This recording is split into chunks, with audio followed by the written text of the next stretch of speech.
Shalom, shalom, bien-aimés. Donc, nous continuons avec nos enseignements sur la sorcellerie.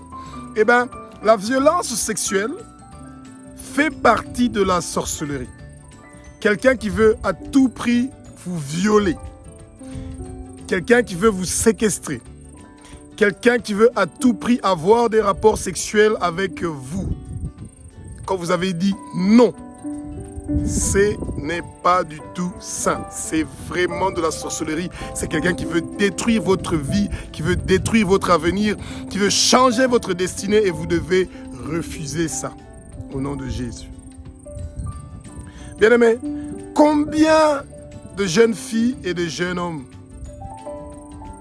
leur vie est abîmée à cause des rapports sexuels qui sont faits en dehors du mariage. Et une fois qu'ils se marient, ils rencontrent toutes les difficultés du monde pour pouvoir percer dans la vie, prospérer, pour pouvoir avoir des enfants, avoir une vie financière stable à cause des rapports sexuels qu'ils ont eus en dehors du mariage.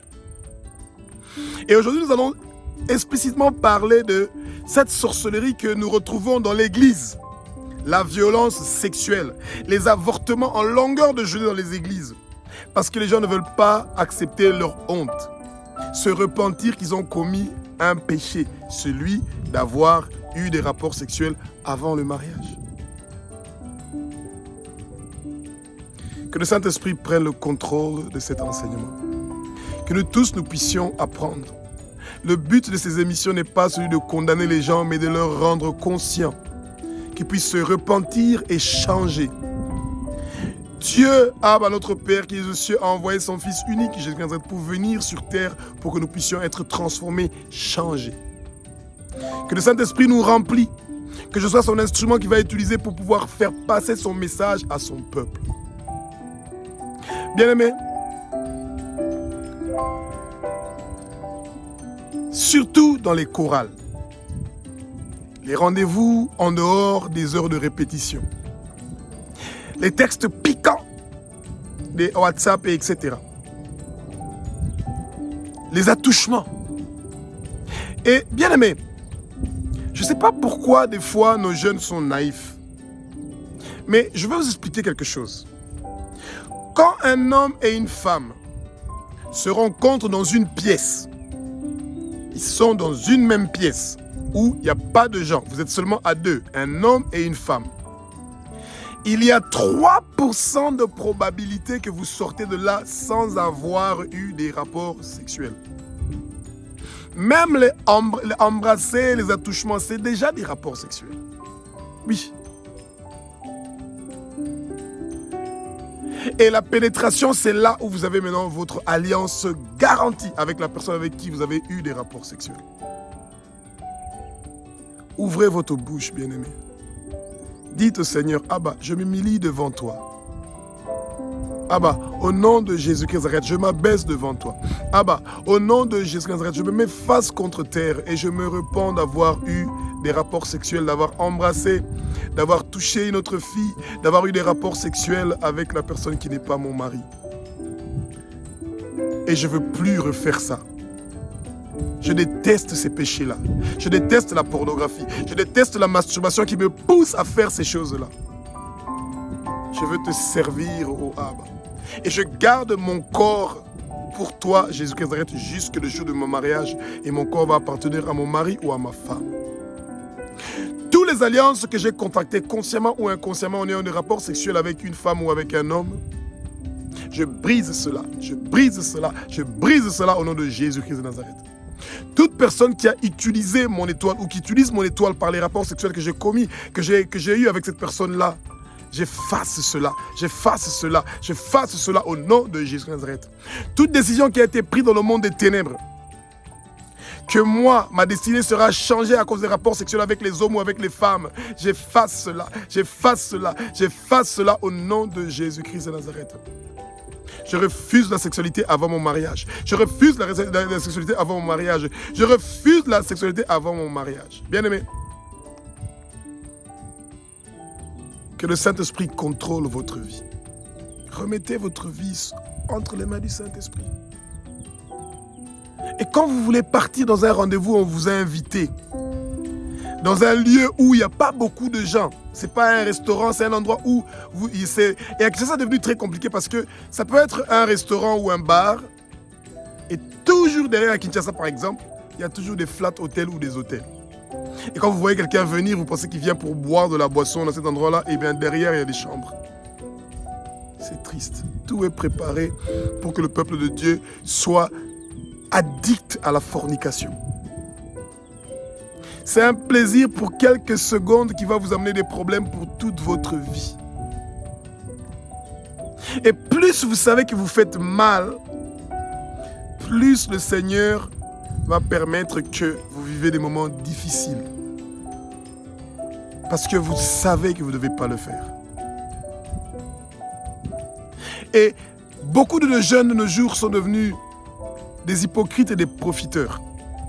Surtout ceux qui viennent de l'Europe, qui viennent en vacances ici, qui profitent de ces jeunes filles ici. C'est triste. Mais bien aimé, le jour que vous tombez sur une fille qui sait comment se mettre à genoux pour prier, bien aimé, c'est un problème. Les services de presse des églises filment expressement des jeunes filles et ça passe dans les chaînes YouTube, dans les télévisions et on appelle les pasteurs pour leur demander à la telle minute, la fille là que j'ai vue, comment tu la trouves? Elle est mariée ou elle n'est pas mariée? Et les pasteurs deviennent des commissionnaires de mariage. Et avant que vous le sachiez, vous avez marié une croix. Pas un mari et pas une femme. Bien-aimés, le là du Seigneur, c'est vous devez être là où le Seigneur veut que vous soyez. Partir en Europe ou être en Europe, ce n'est pas une garantie que vous allez rester avec le Seigneur. L'objectif que nous avons, c'est celui de partir au paradis. Pas celui de partir en Europe ou d'avoir un mari ou une femme qui est de l'Europe. Parce que ce n'est pas une garantie d'avoir une vie paisible. On a une vie paisible quand on a le Seigneur.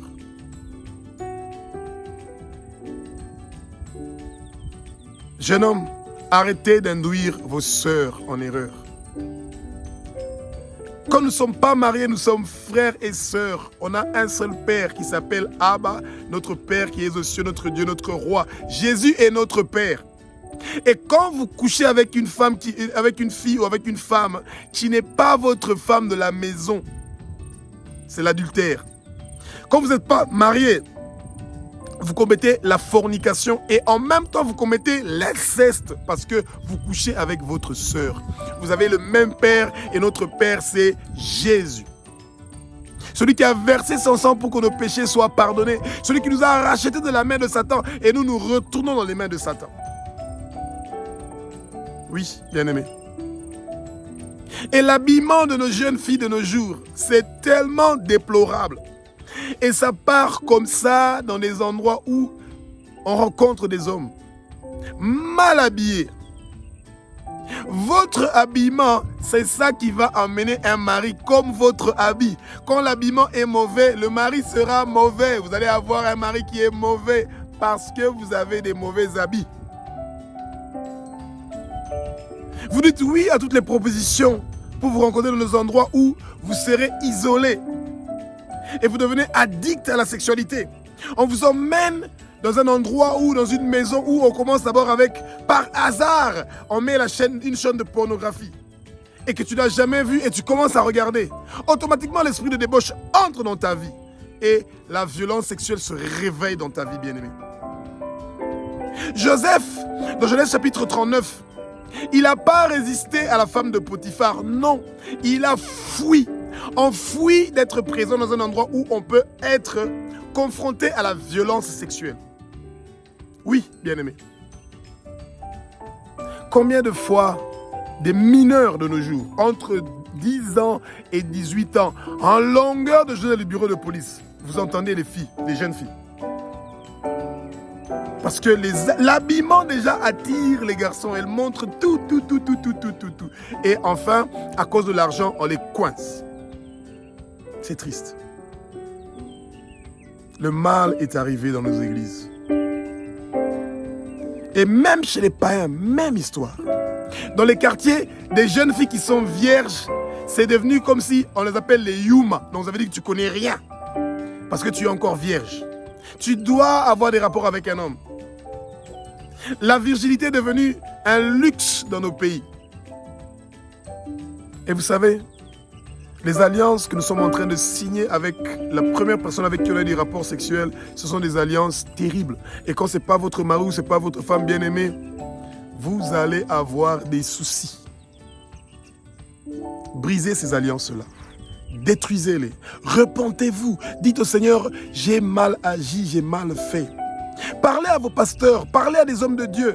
Dites-leur que vous avez fait des fautes et que vous voulez vous repentir et que vous ne voulez plus ça. Et vous voulez attendre le mari ou la femme que le Seigneur a préparé pour vous. Parce que le Seigneur a des bons plans pour vous. Le Seigneur veut que vous ayez un mari qui va vous supporter, qui sera un pasteur, un prophète, un père et qui sera un responsable de votre maison. Pas un égoïste qui pense seulement à lui-même et qui veut se venger en prenant une autre fille ou une autre copine ou quelqu'un de l'extérieur et qui ne veut pas résoudre le problème avec vous à la maison. Un mari qui vous cache ses finances. Un homme ou un mari qui est addict à la sexualité. Il ne peut pas faire une journée sans avoir le sexe. Il ne peut pas jeûner pour qu'il puisse... Il peut pas jeûner parce qu'il doit avoir le sexe. C'est triste. Peuple de Dieu, on doit se réveiller. La violence sexuelle est en train de prendre les gens. Et ça dérange. Que le Seigneur nous délivre. Nous nous humilions devant le Seigneur, nous nous abaissons devant le Seigneur, nous nous repentons pour nos péchés que nous commettons. Toute personne qui a poussé une fille à avoir des rapports sexuels avec lui, vous devez vous repentir. Vous avez poussé quelqu'un dans le péché, dans la fornication, de faire quelque chose qu'elle ne voulait pas. Et si votre sœur, elle est naïve, vous ne devez pas l'induire en erreur. Demandez-la pardon. Si vous avez couché avec une fille que vous connaissez, que vous avez détruit sa vie, demandez-la pardon. Une fille qui a avorté avec vous, demandez-la pardon. Demandez pardon au Seigneur. Si vous ne savez plus où elle est, ce n'est pas grave. Vous vous repentez devant le Seigneur. Que le Seigneur nous vienne au secours, bien-aimés. La jeunesse est en train de traverser des moments très difficiles. Le libertinage, c'est grave. Que le Seigneur nous élève. Nous voulons être la tête et non la queue. Nous voulons être en haut et non en bas. Et toutes choses que nous allons toucher dans nos mains, nous voulons que ça devienne une bénédiction. Et pas une malédiction. Merci Jésus pour ta bonté et ta grandeur.